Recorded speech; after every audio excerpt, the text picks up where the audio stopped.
Bueno, nuevamente, muy buenas noches, estimados participantes. Soy la ingeniera Lynn. Un gusto poder acompañarlos esta noche. Sean todos bienvenidos a la clase introductoria con el tema La ideología de género como derecho penal del enemigo. Enmarco la maestría en Derecho Penal y Procesal Penal. Esta clase llega a todos ustedes gracias a ESAM Latam y la Universidad Nacional del Siglo XX. Hoy nos acompaña el magíster Weimar Eduardo Águila Peñaranda, licenciado en Derecho, magíster en Ciencias Penales y Criminalística. Con una amplia trayectoria en el ejercicio profesional, la docencia universitaria y la capacitación especializada en el ámbito jurídico. A lo largo de su carrera se ha desempeñado como director del bufete Abogados Águila, asesor legal de diversas instituciones públicas y privadas. Su experiencia también lo ha llevado a participar como expositor en congresos nacionales e internacionales, compartiendo conocimientos con estudiantes y profesionales en Derecho. El día de hoy abordará esta temática desde una perspectiva jurídica, doctrinal y crítica, sustentando en su experiencia profesional y académica, brindando a los participantes herramientas para el análisis y la reflexión sobre importantes debates en el ámbito del derecho penal. Magíster, bienvenido. Le damos el paso para la presentación del tema. Adelante, por favor. Muchas gracias, ingeniera. Muy buenas noches.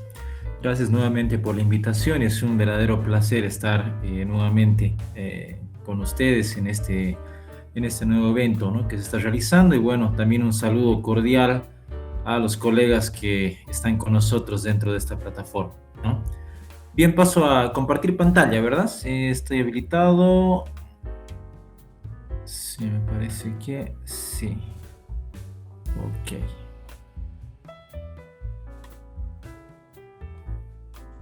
A ver, ¿me confirma si se observa la presentación, por favor? Sí, ya se puede ver. Excelente. Bien, muchísimas gracias. Bueno, gracias nuevamente por la presentación, ¿no?, y por la invitación también para estar muy contento de estar nuevamente con ustedes. El tema que básicamente vamos a abordar el día de hoy es un tema un poco complicado de tratar, sobre todo considerando la coyuntura actual, ¿no? En el sentido de que vamos a abordar de manera crítica una temática que se da por sentada en muchos aspectos, especialmente en lo que es la administración de justicia, ¿no? Y bueno, es muy recientemente están comenzando a haber voces disidentes, ¿no?, sobre un statu quo que hasta no hace mucho pues permanecía en la mentalidad, en la cultura jurídica de nuestro país y de muchos países también, ¿no? Bolivia no es la excepción, sino es una corriente básicamente que se ha comenzado a imponer, diría yo, y que, bueno, recién está teniendo visiblemente, digámoslo así, personas que la denuncian o piensan de manera diferente, ¿no? Particularmente yo he sido una persona que siempre ha sido crítica con el establecimiento de la ideología de género dentro de lo que es la administración de justicia. Y bueno, siempre he tratado a lo largo de los distintos eventos que he tenido, tanto en los módulos de maestría que dicto, en los congresos nacionales e internacionales de derecho donde se me ha invitado, de poder abordar justamente esta temática para generar una visión crítica de nuestra realidad. Considero yo y parto de la idea de que el ingresar en un negacionismo, ¿no?, no es algo que nos va a ayudar a crecer, ¿no? El pensar que de repente todo está bien, así como está, que todo funciona a la perfección, no nos permite ver los errores, las falencias, no nos permite ver hasta inclusive los abusos que se pueden estar cometiendo. Cuando uno comienza a pensar las cosas de manera crítica, las analiza obviamente con fundamento, ¿no?, se da cuenta de que no todo está bien. Y el darse cuenta de que no todo está bien es el principal motor del cambio, ¿no? Esta pequeña exposición que les he preparado tiene esa finalidad. Seguramente algunos estarán de acuerdo conmigo, otros no tanto, pero así es la ciencia. Justamente para eso hacemos academia, para eso hacemos ciencia, para eso sirven estos espacios que no implican el generar o el manifestar una verdad absoluta por mi cuenta, porque en realidad no la tengo, pero sí generar una situación de razonamiento, de crítica, ¿no? Para ir analizando cuánta razón puede tener algunos aspectos que les voy a ir mencionando, ¿no? Entonces, bueno, eso simplemente a manera de preámbulo para que entendamos cuál es el contexto precisamente de lo que estamos realizando, que lo que vamos a tratar ahora. Perdón, se me fue. Ya, ahora sí. Bien. Como podemos ver, lo he decidido titular la ideología de género como derecho penal del enemigo, ¿no?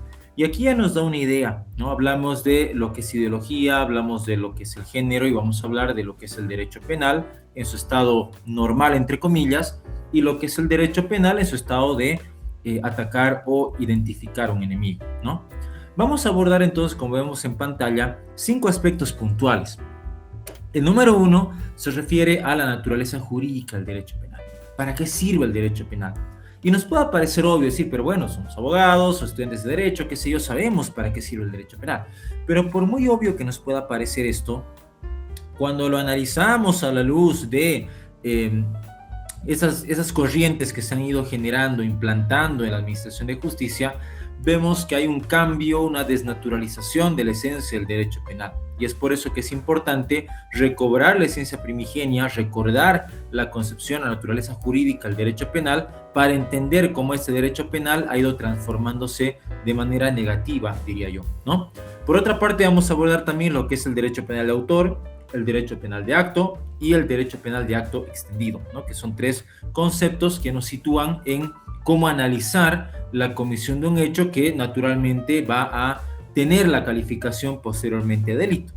Vamos a analizar también lo que es la ideología, lo que es la perspectiva, qué es el derecho penal del enemigo, la esencia, cuáles son las características, cómo reconocer el derecho penal del enemigo, y además vamos a hacer un análisis crítico de la normativa vigente.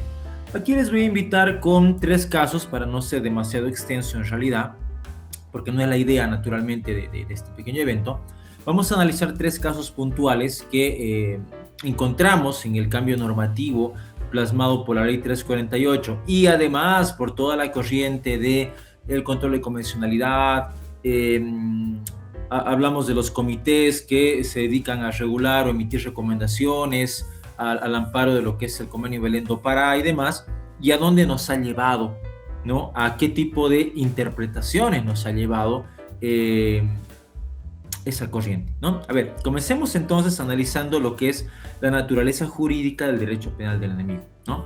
Entendamos en primer término entonces que lo que hace el derecho penal es analizar el instituto jurídico de lo que es el delito.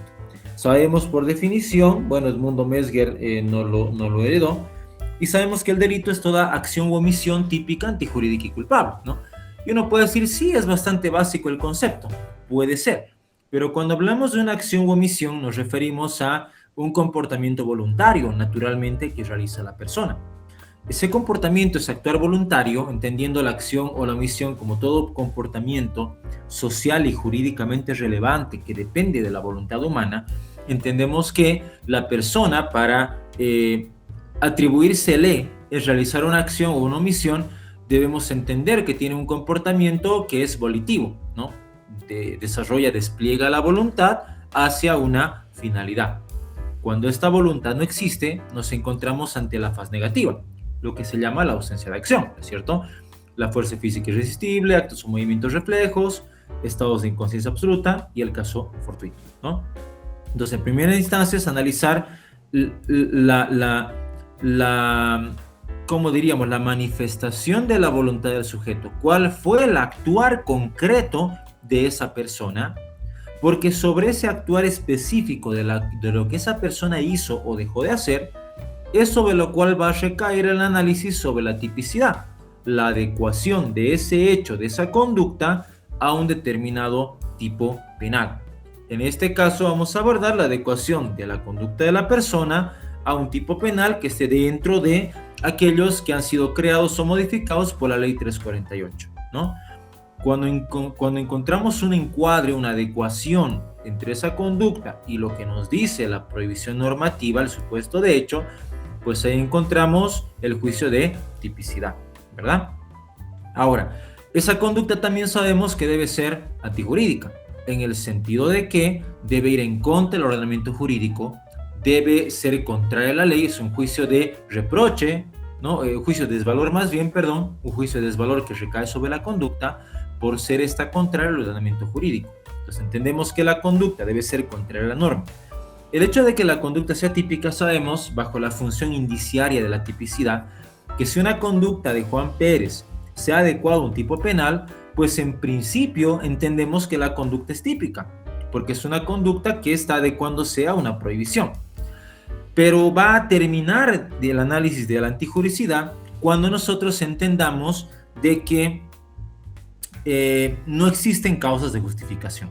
Legítima defensa, estado de necesidad y el ejercicio de un derecho, oficio o cargo, cumplimiento de la ley o de un deber, ¿verdad? Y finalmente la culpabilidad, que es el juicio de reproche que se realiza a la persona, al autor de un hecho, por no haberse motivado en la norma, siéndole exigible un comportamiento distinto. Eso lo vamos a poner aquí. Bien. En ese sentido, cuando hablamos del juicio de culpabilidad, nos referimos a que le reprochamos al sujeto el haber obrado, el haber actuado de la manera como lo hizo, teniendo una comprensión de que lo que estaba haciendo era ilegal, era contrario a la ley, y estando en la posibilidad de conducirse conforme a la norma, es decir, de cumplir la ley. ¿Por qué usted ha matado? ¿Por qué usted ha robado? ¿Por qué usted ha violado? Si en realidad podía cumplir la ley y no realizar ninguna conducta ilegal, ¿no es cierto? Entonces, la última parte implica un reproche al propio sujeto. Cuando entendemos que estamos analizando una acción típica, antijurídica y culpable y reúne los 4 elementos, recién la podemos naturalmente llamar delito.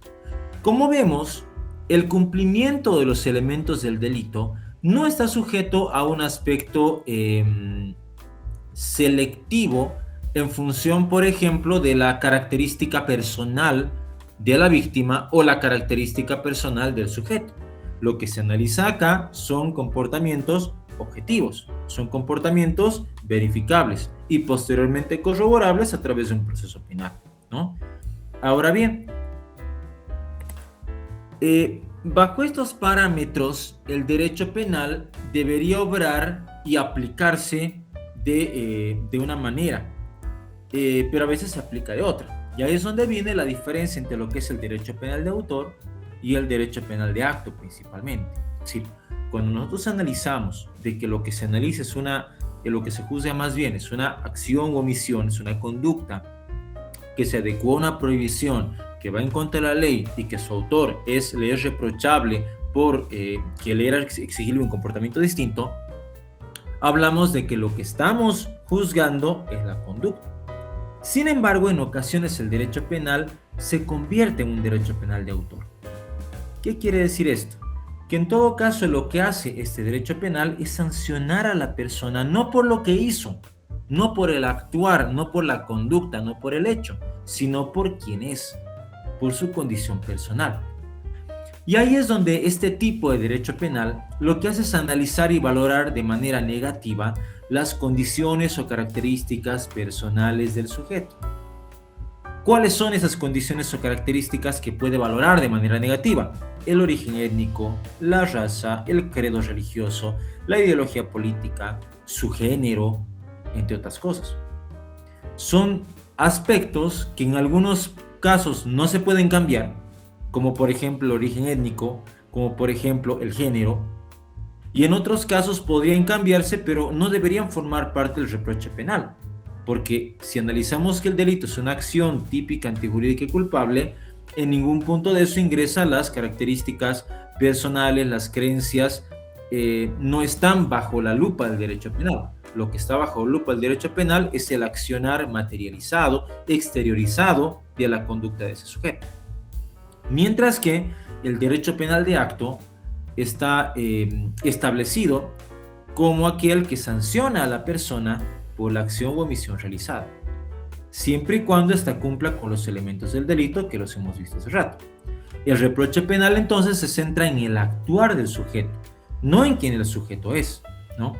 Y aquí viene algo interesante, ¿no? Porque cuando hablamos de derecho penal de autor, hablamos de un individuo que a nuestro juicio es peligroso, porque tiene pensamientos extraños, porque piensa diferente a como pensamos nosotros, porque se viste de manera diferente, porque de repente concibe el mundo de una manera diferente a las demás personas.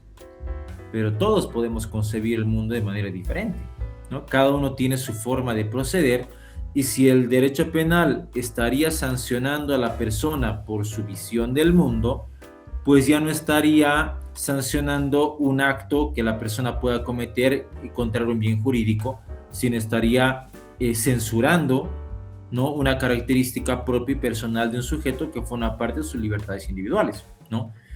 Y es por eso que el derecho penal de acto constituye la forma correcta de ejercicio del derecho penal, entendiéndose como aquel que juzga el comportamiento cometido con independencia de quién es la persona que lo comete.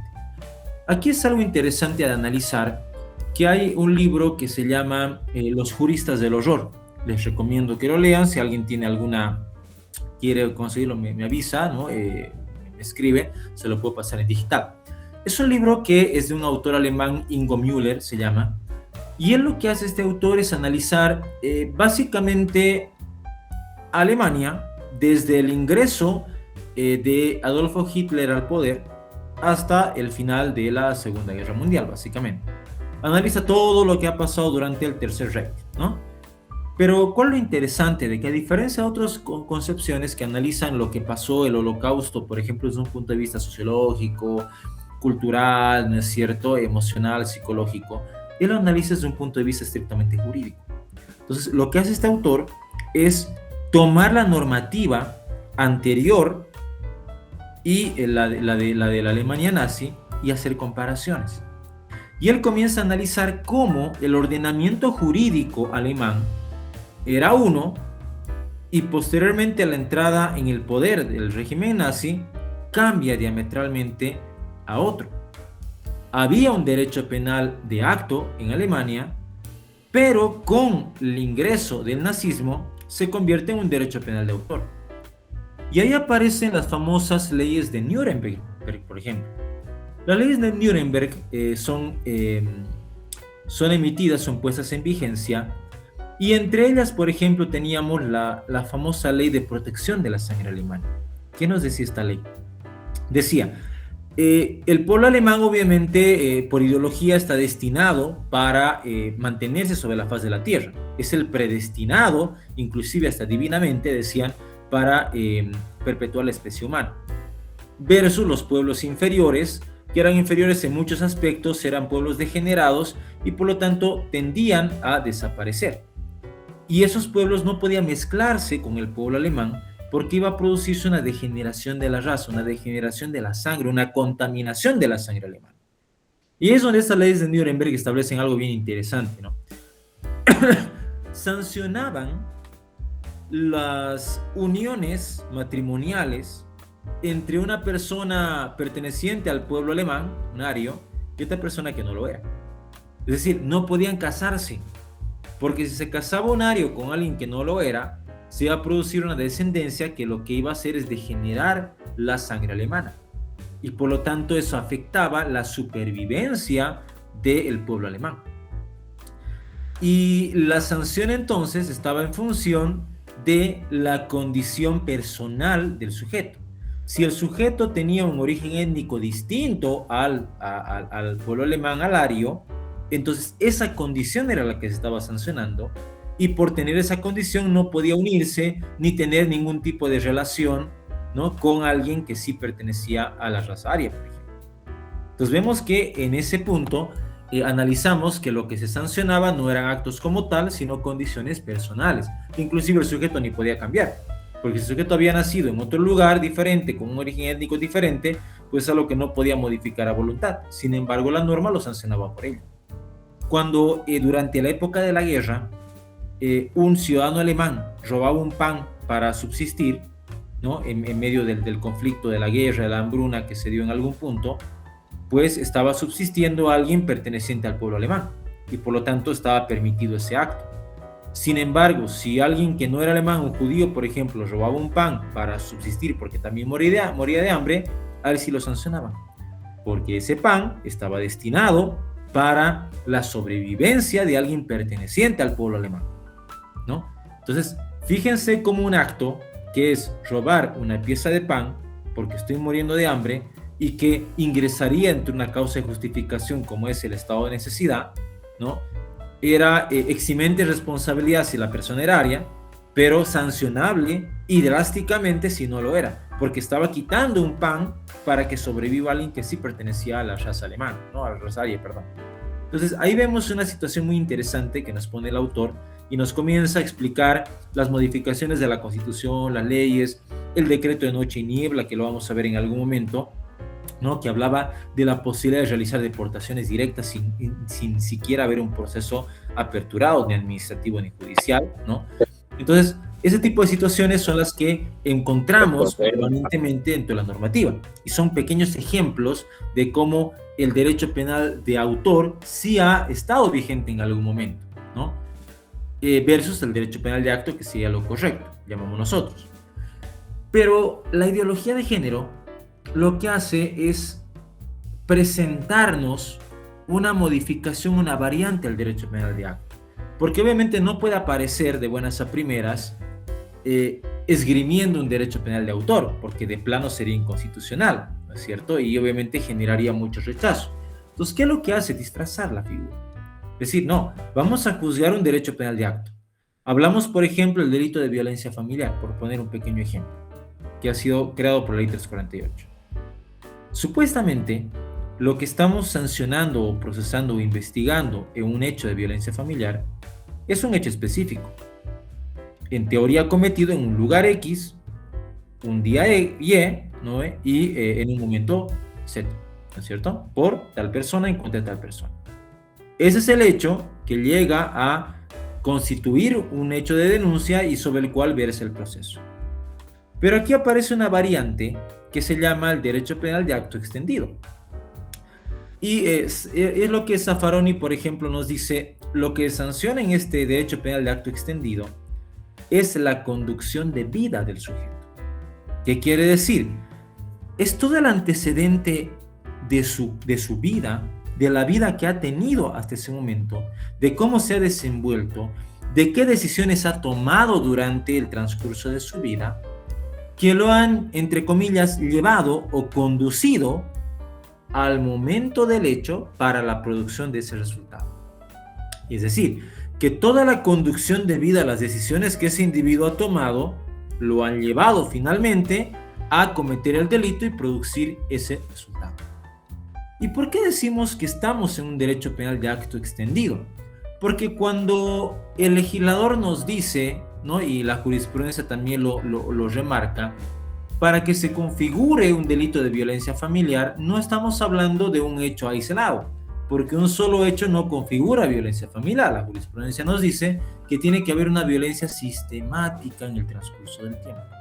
Es decir, que en teoría hay una situación, un ciclo de violencia a lo largo del tiempo, que es el que termina en la producción de ese resultado específico, ¿no? Por lo tanto, hablamos de toda una conducción de vida que no solamente habla de días, semanas, meses, inclusive años. Porque cuando nosotros analizamos el carácter sistemático, ¿qué es lo que contienen las denuncias en la práctica? Hace 20 años que nos casamos y al mes de casarnos una vez fuimos a un restaurante y me miró feo porque pensó que estaba mirando a otra persona y se puso celoso, lo que demuestra ya su comportamiento obsesivo, posesivo, violento, etc. Después, hace 18 años atrás, tuvimos tales situaciones. Comenzamos a contar eventos, ¿no es cierto?, a lo largo de la vida, por ejemplo, de una pareja, y las denuncias son así, no me van a mentir ustedes, para darle el carácter sistemático. Porque si solamente nos circunscribimos a ese hecho, podría no catalogarse, no calificarse como violencia familiar, porque no hay el carácter sistemático de la violencia. Entonces, de alguna manera, nos obliga, entre comillas, la exigencia jurisprudencial y normativa a establecer y sancionar al individuo por su condición de vida. Por lo tanto, no estamos juzgando una conducta simplemente cometida en tal lugar, en tal día y a tal hora.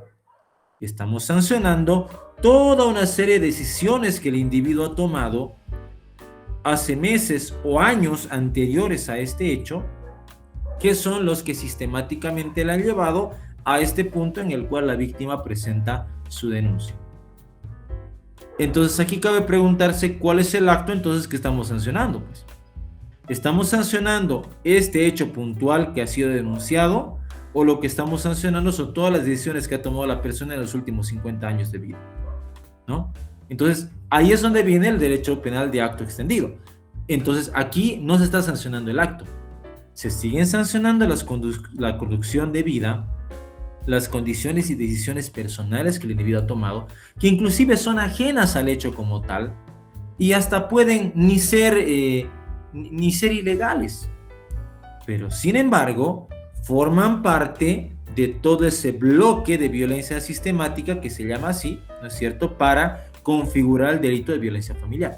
Entonces, cuando se impone una condena, no se impone una condena por lo que pasó tal día, tal hora y en tal lugar, se impone una condena porque eso que pasó en tal día, tal hora y tal lugar es simplemente la cúspide, el clímax de toda una serie de decisiones sistemáticas que el individuo ha tomado hasta llegar hasta ese punto, ¿no? Toda la conducción de vida que no tiene un límite temporal inclusive, ¿no?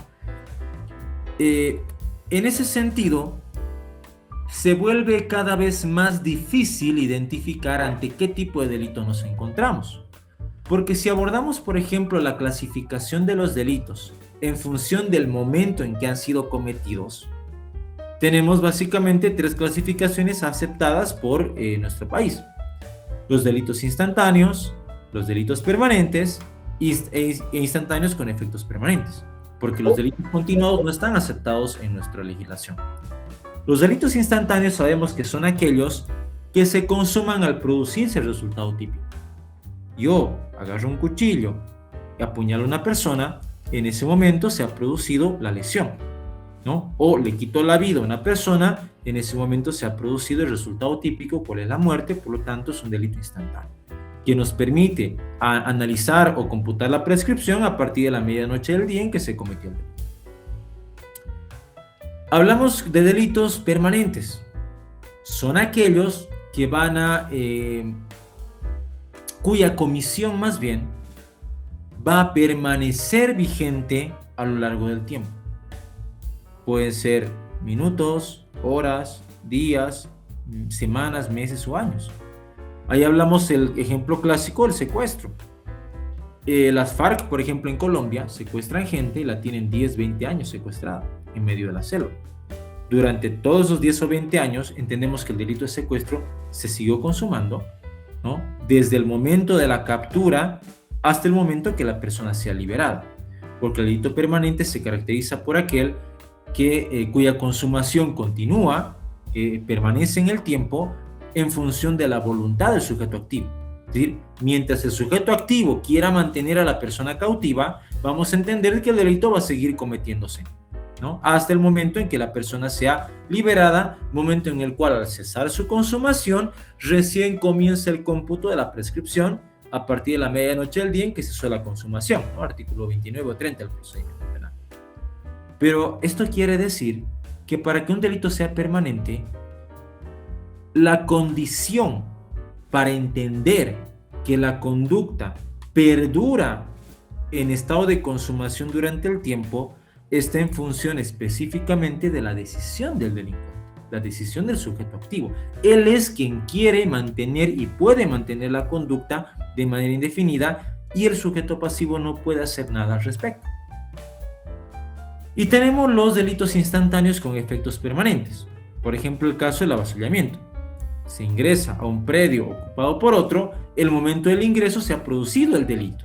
Es un delito instantáneo. Se sanciona el ingreso ilegal a un predio ajeno. Pero la permanencia en la posesión en ese predio genera que los efectos de ese delito instantáneo sean de carácter permanente. El delito se ha consumado al ingreso de la propiedad, pero los efectos de la consumación van a permanecer en el tiempo en función de la voluntad del sujeto, porque es hasta que el sujeto decida salir. ¿no? Entonces, veamos que cuando analizamos el carácter sistemático de la violencia que es exigido por la normativa y jurisprudencia, pues no encaja en ninguno de ellos. Porque si lo que vamos a sancionar es el hecho objeto de denuncia que aconteció en tal lugar, tal día, tal hora, tendríamos que analizar un delito instantáneo. Muy bien, tal día, en tal lugar, a tal hora, la esposa golpea al esposo o el esposo golpea a la esposa, por lo tanto ahí tenemos una violencia familiar.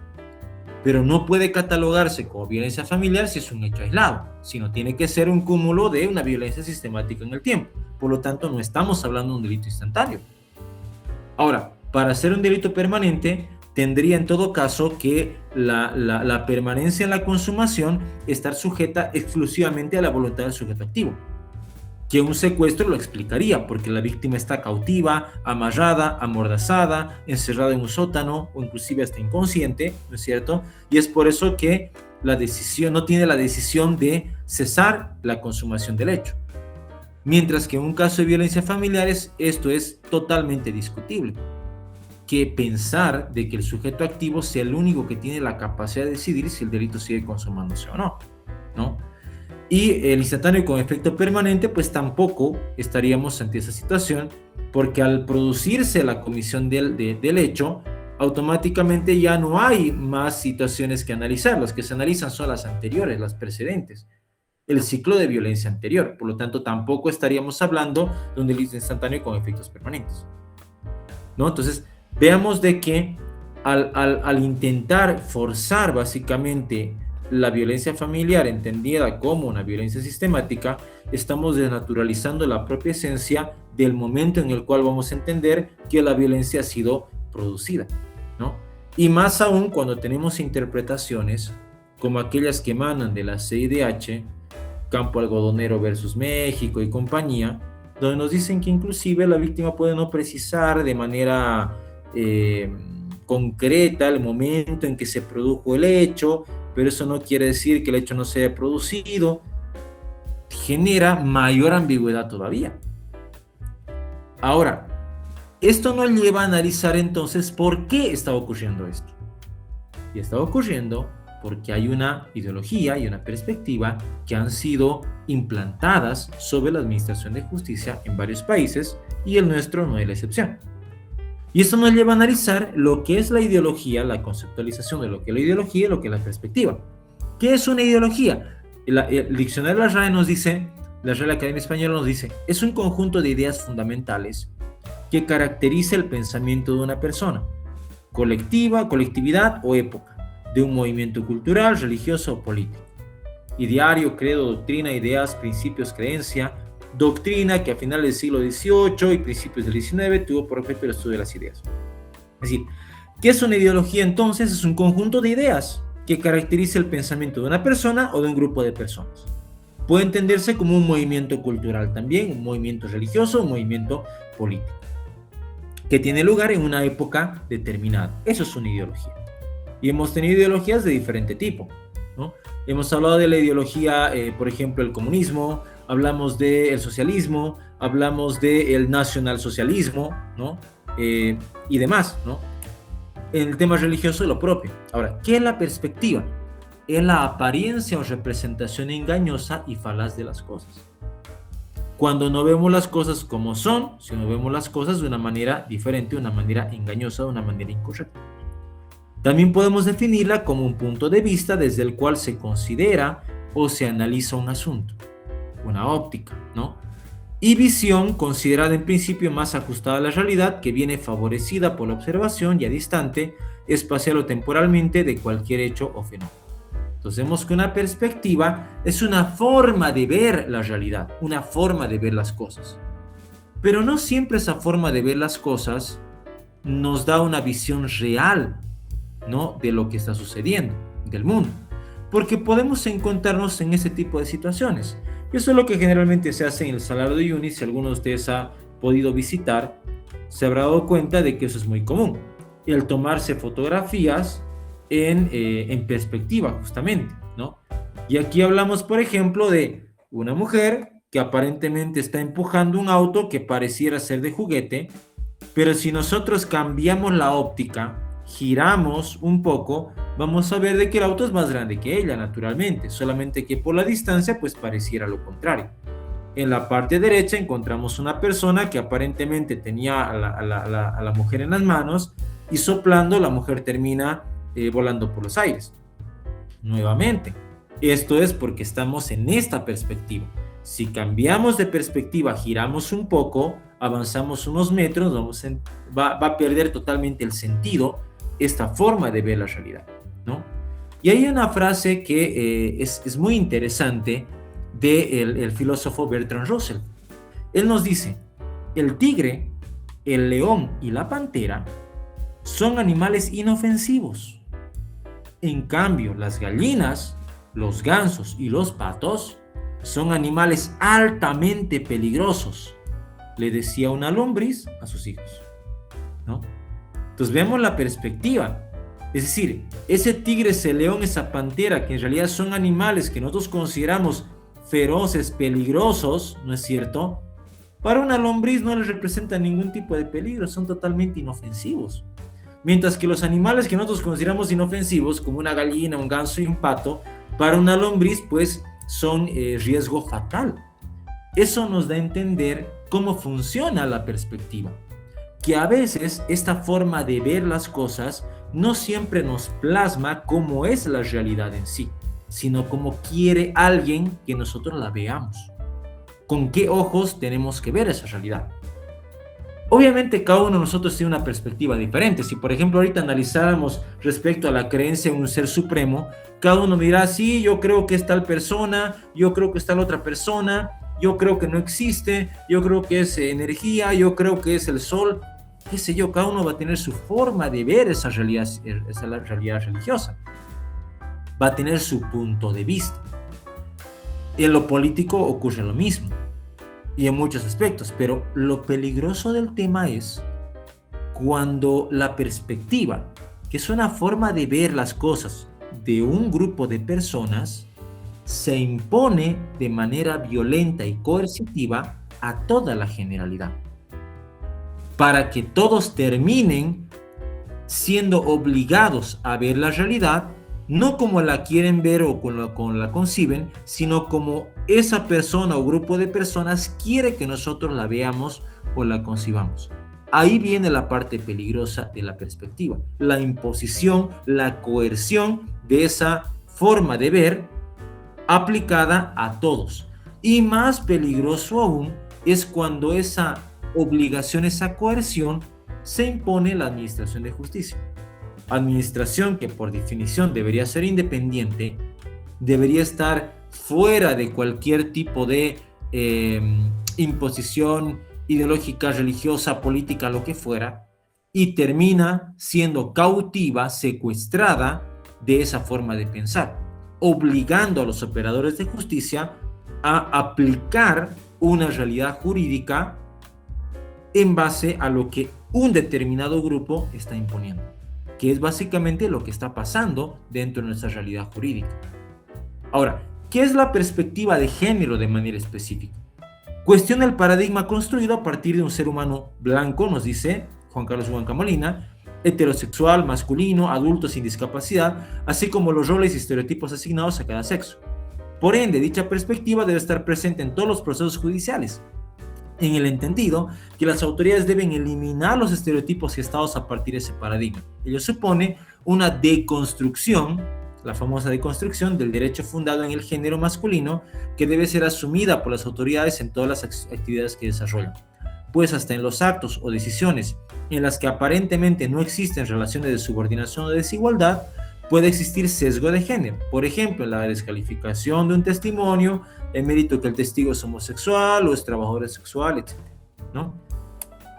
Y ahí de donde viene que esta perspectiva de género lo que está haciendo es supuestamente cambiar el enfoque incorrecto que existe para eliminar estereotipos, supuestamente.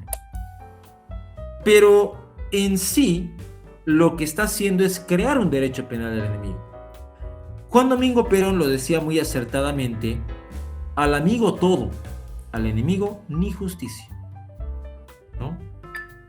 Y eso nos lleva a entender qué es el derecho penal del enemigo.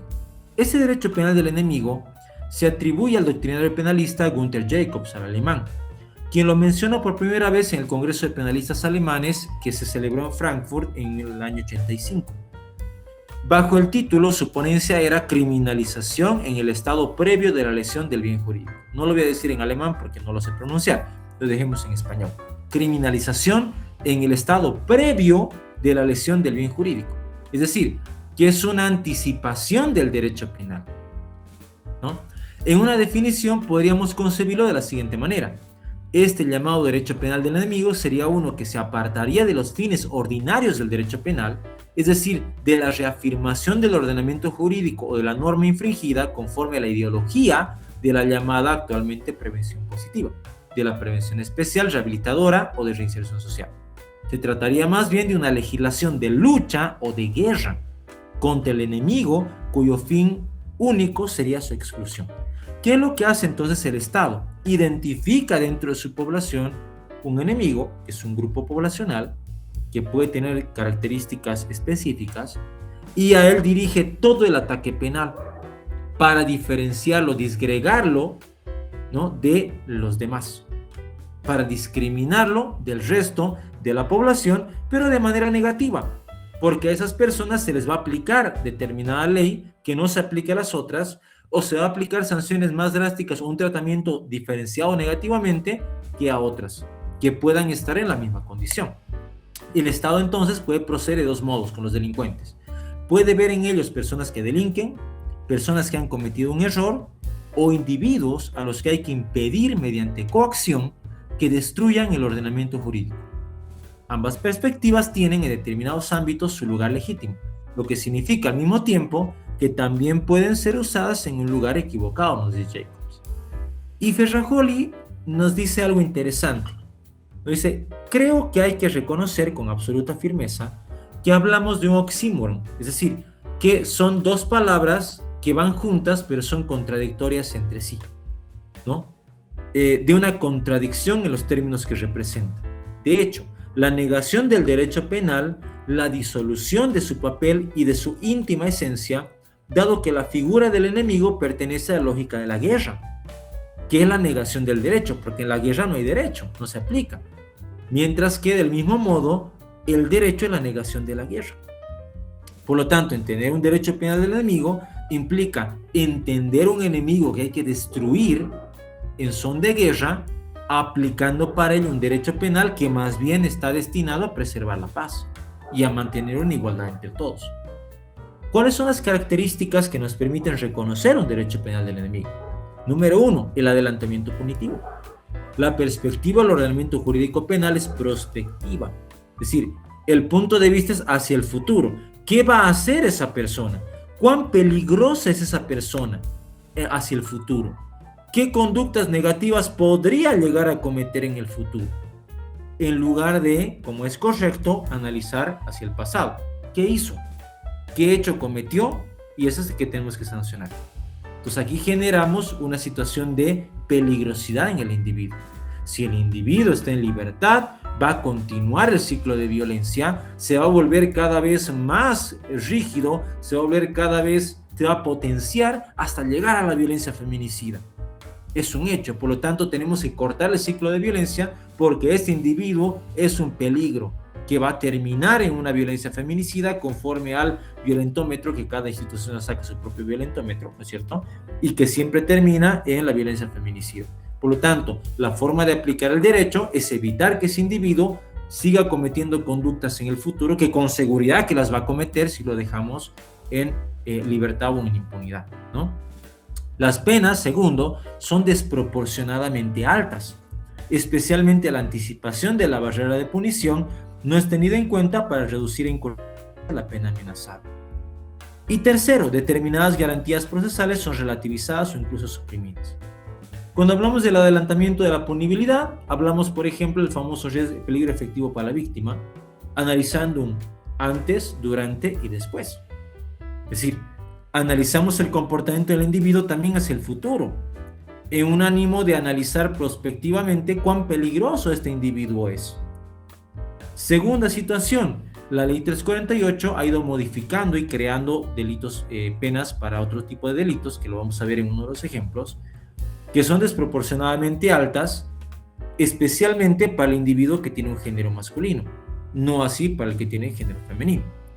Y las garantías procesales son relativizadas o suprimidas. Ahí tenemos, por ejemplo, y vamos a hablar del principio de informalidad, para poner un pequeño ejemplo, que está establecido en la ley 348, que establece la preeminencia de la verdad material por encima de las formas. Y uno diría, ay, pero qué interesante suena, qué bonito suena, que vamos a ir a apuntar a la verdad como ocurrieron los hechos y no perdernos en formalismos, ritualismos.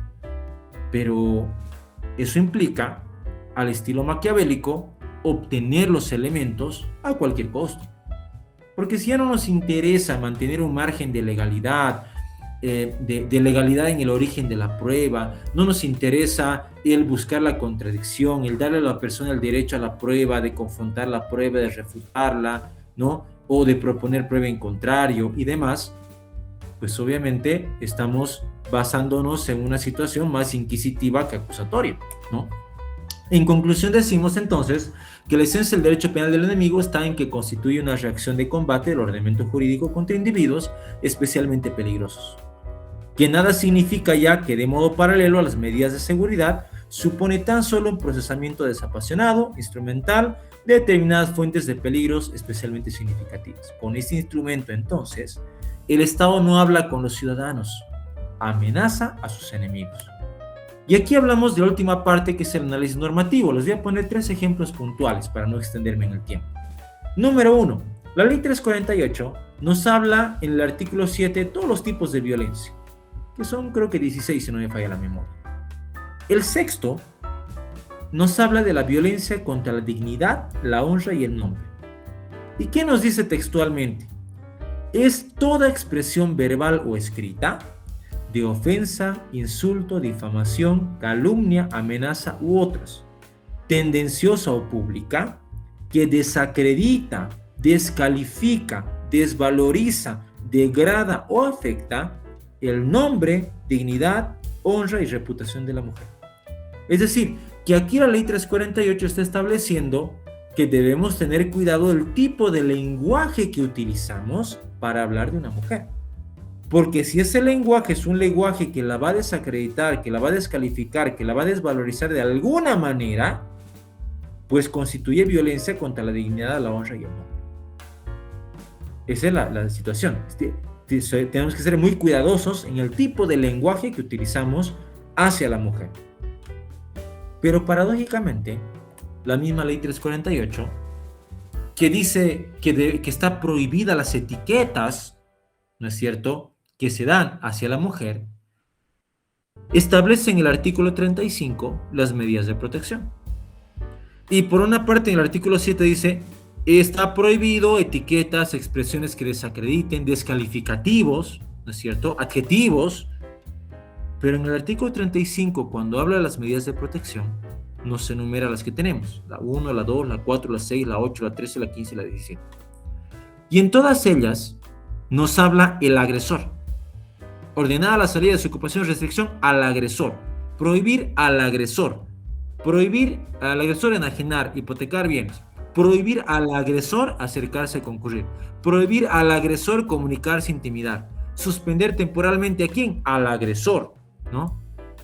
Ordenar la actuación preventiva de bienes sujetos a registro ¿de quién? Del agresor. Disponer la remoción del agresor, ¿no? Restringir el contacto del agresor. Y esto podrá parecer un detalle menor, pero no lo es. Porque la misma ley rompe el principio de igualdad, porque establece la prohibición de etiquetas. O sea, a la víctima no le podríamos decir con un calificativo, con una etiqueta, porque estaría prohibido, sería violencia contra el nombre, la dignidad. Pero eso sí puede pasar cuando el agresor es varón. Y aquí ustedes me dirán, dice al agresor.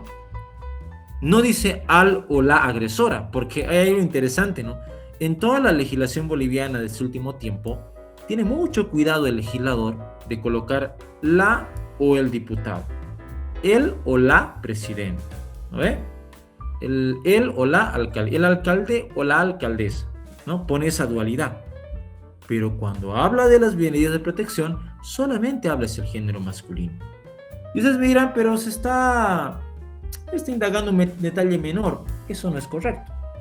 Porque hay un libro que les recomiendo también que titula 1984, del autor George Orwell, que es un autor inglés. Ese libro nos habla sobre lo que se llama la neolengua. Ese libro muy adelantado a su tiempo porque ha sido escrito en el año 45, si no me falla la memoria. Resulta ser de que habla de un dictador que impone una ideología en su país y que dentro de la ideología desarrolla una neolengua, es decir, modifica el lenguaje corriente de la población para incorporar determinado tipo de lenguaje de adjetivos y suprimir otros. De tal manera que en el inconsciente colectivo comienza a calar una idea propia de la ideología. Cuando yo le pongo al agresor en género masculino, estoy automáticamente y de manera inconsciente, ideológicamente, insertando la idea en el inconsciente colectivo de que el agresor es varón, generando lo que George Orwell habla de la neolengua, porque a la mujer no le podemos poner etiquetas, pero al varón lo podemos llamar agresor. Y un segundo punto, ¿en qué momento procesal se establecen las medidas de protección? A la presentación de la denuncia. Se presenta una denuncia, el Ministerio Público la recepciona, la admite y al tiempo de emitir el inicio de investigación, dispone las medidas de protección y pide su homologación. Es decir, que el momento en que la medida de protección está plasmada, ni siquiera el imputado ha tenido el derecho de poder ir a declarar, porque cuando se notifica al imputado para que vaya a declarar al Ministerio Público para decir su verdad, ya están impuestas las medidas de protección previas, con la sola denuncia, basando solamente en qué, en el criterio y en el hecho que está consagrado en la versión de la víctima. Entonces, fíjense de que ya desde un primer momento se ordena a la persona cosas. Y lo peor del caso es que dentro de las medidas de protección se ordena en muchos casos la terapia psicológica, ya desde el inicio. Aun cuando esa persona no tiene sentencia de condena, supuestamente goza de la presunción de inocencia, ya se lo llama agresor, ya se le imponen restricciones solamente basándonos en la versión de la víctima, y encima se lo manda a terapia psicológica por conductas violentas, cuando ni siquiera todavía ha declarado, ni siquiera ha podido decir su verdad. Ejemplo número 2. Dentro de la modificación que ha tenido la ley 348, ha habido, incorporado el delito de feminicidio, el tipo penal de feminicidio, y ha modificado el de homicidio por emoción violenta, el 254. Quien matare a otra u otro en estado de emoción violenta excusable será sancionado con reclusión de 2 a 8 años. Este tipo penal no procederá en caso de feminicidio. Y eso es interesante analizar porque el estado de emoción violenta es lo que se llama el trastorno mental transitorio. Quiere decir que es un estado alterado emocional de la persona que recibe un estímulo emocional tan fuerte y tan poderoso que genera una respuesta no razonada, una respuesta violenta. Es como, perdón el ejemplo, ¿no? El padre de familia o la madre llega temprano del trabajo y encuentra al vecino violando a su hija menor de edad. En ese arrebato emocional tan fuerte, tan poderoso, va a agarrar un cuchillo que se encuentra sobre la mesa y se lo va a clavar 50 veces. Eso es un estado de emoción violenta. ¿Basándose en qué? En una respuesta violenta, producto de un estímulo tan poderoso a nivel emocional que la persona no lo puede controlar. Pero es transitorio, dura algunos minutos o segundos. Por eso es de que las legislaciones en unos casos generan una eximente responsabilidad total. En el caso nuestro es un atenuante, porque de un delito de homicidio lo pasaríamos a una emoción violenta de 2 a 8 años. Es decir, atenuamos la responsabilidad del sujeto activo en función del estado emocional que tenía al momento de producir la conducta y de que no había racionalizado lo que estaba pasando, ¿no? Que básicamente estaba fuera de sí temporalmente. Pero el problema es de que ese tipo penal no procede en caso de feminicidio. Ahora les pongo el pequeño ejemplo. Digamos que llega temprano del trabajo, ¿no es cierto? Porque se sintió mal, le dolió la cabeza, lo que fuera, le pide permiso, llega más temprano de lo habitual y encuentra a su pareja, a su esposo, teniendo relaciones sexuales con la vecina y que encima es su mejor amiga. La mujer va a ir, va a agarrar un cuchillo en ese arrebato emocional de ira y lo va a clavar y va a matar a su esposo. Escenario número 2, a la inversa. el marido llega temprano porque le dolía la cabeza, pidió permiso, lo que fuera, ingresa a la casa y encuentra a su esposa teniendo relaciones sexuales con el vecino. En ese arrebato, en el mismo arrebato emocional, agarra un cuchillo cercano, se abalanza sobre ella y le quita la vida. En ambos casos, podría operar sin problemas una emoción violenta, porque la emoción violenta se basa en la incapacidad temporal de razonar debido a la naturaleza del estímulo que se ha percibido y que constituye una atenuante responsabilidad penal. Pero, sorpresa, si el sujeto activo es mujer, estamos hablando de un homicidio por emoción violenta, 2 a 8 años, con una pena mínima de 2. Pero cuando el sujeto activo es varón y ha matado a su mujer, estamos hablando de un feminicidio, porque era su pareja. Por lo tanto, ahí vamos a tener una pena de 30 años. ¿Cuál es la diferencia de la pena si el sujeto activo es mujer versus si el sujeto activo es varón, son 28 años. Porque la mujer tiene una pena mínima de 2, mientras que por ser varón va a tener una pena de 30 por feminicidio. 28 años de diferencia frente a cometer una acción en un mismo estado de emoción alterado que inclusive se encuentra plasmado e incorporado en el manual de DSM-5, en el manual de psiquiatría americana. Está contemplado ese trastorno mental transitorio. Pero sin embargo, solamente aplicaría si el sujeto activo es mujer, pero si el sujeto activo es varón, ya no tendría derecho a que se analice su estado de emoción violenta, sino que se consideraría directamente feminicidio. El ejemplo número 3, para terminar. Es un ejemplo muy interesante que se ha dado acá en Tarija, con un tribunal, no voy a decir naturalmente nombres, ni mucho menos, ni el número del tribunal, por respeto a los colegas que forman parte de aquel, o que formaron parte de aquel. Resulta ser de que en Tarija hubo un hecho en el cual el 19 de enero de 2011, en circunstancias en que la víctima, el señor AA, se encontraba hospitalizado en el Hospital San Juan de Dios, después de haber sido intervenido quirúrgicamente, acompañado de su madre, la señora HH, quien salió de la habitación. O sea, deja al señor AA, que acaba de salir de cirugía, y la madre sale de la habitación para comprar medicamentos. Cuando la madre vuelve a la habitación del hospital, encuentra dentro de esa pieza a la ex concubina de su hijo AA, con quien por problemas de pareja se habían separado, habían terminado la relación sentimental tiempo antes. Esta ex concubina tenía la mano izquierda sobre el cuello de su hijo, asfixiándolo, aprovechando que él, al haber salido recientemente de cirugía, se encontraba todavía sedado bajo los efectos de la anestesia quirúrgica, imposibilitado de defenderse en la cama, procediendo en forma inmediata a gritar la madre pidiendo auxilio, diciendo que había una mujer que intentaba matar a su hijo. De esa manera, la mujer lo suelta y escapa. Pero sin embargo, antes de retirarse de los ambientes, manifiesta que AA va a morir lentamente. La amenaza y se va. Luego de lo ocurrido, solicita al policía de turno GG que no permita nuevamente su ingreso, y este le responde que para el efecto sería indispensable la autorización del director del hospital, quien a su vez informa la necesidad de un orden fiscal. Como consecuencia de las acciones ocasionadas por la imputada, se tiene lesiones en el cuello por presión digital, por intento de asfixia. Desde el punto de vista material, dentro del presente caso nos dice interviene una mujer que durante el tiempo de convivencia con su concubino había sido víctima de un ciclo de violencia y discriminación.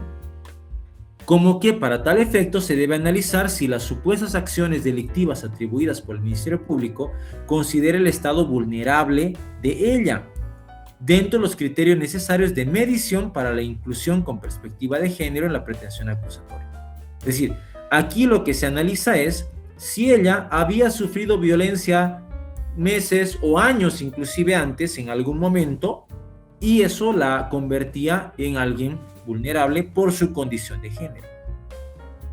Sin importar que la persona que estaba sedada, imposibilitada de defenderse y a merced totalmente de que alguien la pueda matar, era el sujeto que había salido sedado, anestesiado de la cirugía y encima con una herida quirúrgica.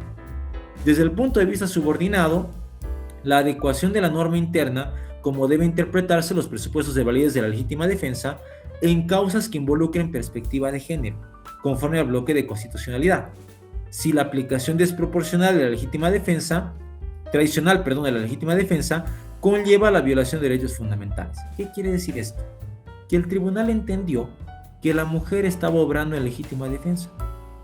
Que cuando la mujer va al hospital, ingresa al hospital, se dirige al cuarto donde está internado, espera que salga de cirugía, observa que se encuentra totalmente sedado y encima con una herida reciente y lo asfixia, la mujer ha obrado en legítima defensa. Determinación de los hechos para terminar y la valoración de la prueba. ¿Qué nos dice la sentencia? Se tiene establecido que Bebe pretendió quitar la vida a su expareja A. La mujer le pretendió quitar la vida al hombre, presionándole el cuello con la mano izquierda para lograr asfixiarlo, aprovechando que estaba bajo efectos de sedación por la reciente intervención quirúrgica en el Hospital San Juan de Dios. Llevó al Ministerio Público a investigar y luego presentar acusación por el delito de tentativa de homicidio. Empero, la intención de matar a A se debe a los constantes episodios de agresividad, maltrato y abuso durante su relación de convivencia con el agresor, además que fue objeto de agresión por la madre en meses pasados. Como resultado tuvo una fractura de cúbito derecho de 50 días de incapacidad según el médico forense y ciclos de violencia del entorno familiar. Ahora bien, es determinante efectos probatorios la secuencia de las denuncias que datan de 2008 y finales de 2010 y los certificados médicos forenses que respaldan la violencia física ejercida contra Bebe. Criterios que no comprometen la imparcialidad del tribunal, sino el enfoque diferenciado con perspectiva de género que ha permitido validar la legítima defensa diferida y el propio hecho denunciado por A. En resumidas cuentas, la mujer, la ex concubina, fue absuelta del delito de homicidio en grado de tentativa, debido a que se ha aplicado una eximente responsabilidad penal, en este caso la legítima defensa diferida. Sin costas, decisión que es coherente al efecto que acarrea la absolución asumida, que la excluye de la posibilidad de activar cualquier mecanismo de reclamo económico en su contra, indemnización por daños y perjuicios, por la tramitación del proceso y las consecuencias del ilícito. Observen ustedes que aquí se ha aplicado la legítima defensa, que sabemos que es una defensa frente a una agresión injusta y actual, pero esta vez se ha aplicado de manera diferente, en diferente momento. La mujer fue agredida en el 2010 y la legítima defensa, el intento de matar al varón, al presunto agresor, lo ejerce meses después de producida la agresión, cuando inclusive ya ni eran pareja. Lo intenta matar y el tribunal interpreta que estamos ante una legítima defensa diferida, aplicando una eximente responsabilidad por existir una causa de justificación y la absuelve de pena y culpa. Situación que es objeto obviamente del análisis nuestro para determinar si realmente eso tendría que tener asidero jurídico. En mi opinión no, pero respeto la opinión de los colegas, naturalmente, porque cada uno tiene su opinión, pero en mi criterio personal esa es una distorsión del instituto jurídico, ¿no? Aplicado de diferente manera en función de quién fuera. Si hubiera sido a la inversa, al varón no se le hubiera eximido de pena y culpa, porque la legítima defensa diferida solamente es aplicable cuando la víctima es mujer, no así cuando la víctima es varón, ¿no? Tenemos otro sesgo más dentro de lo que consideramos que es el derecho penal del enemigo. Y con ese tercer ejemplo me despido, no voy a continuar más, me estoy sobrepasando de la hora. Con esto he cumplido. Hay una frase simplemente que de un autor polaco, Stanislaw Jerzy-Lek, que nos dice: todos somos iguales ante la ley, pero no ante los encargados de aplicar, ¿no? Y bueno, cada uno juzgará cuán factible o cuán real será la frase de este autor, ¿no? Pero bueno, eso es lo que les puedo decir, lo que he querido compartir con ustedes, más o menos de un análisis. Podríamos o no estar de acuerdo. No sé si hay algún comentario, alguna pregunta, alguna consulta, opinión o insulto que quieran realizar, pues tienen la libertad de poder hacerlo, ¿no? Eso es todo, ingeniera, perdón. Muchas gracias, Magíster, por tan importante ponencia. Damos paso a una ronda de preguntas. Por favor, si tienen alguna pregunta, pueden realizarla a través del chat o encendiendo su micrófono.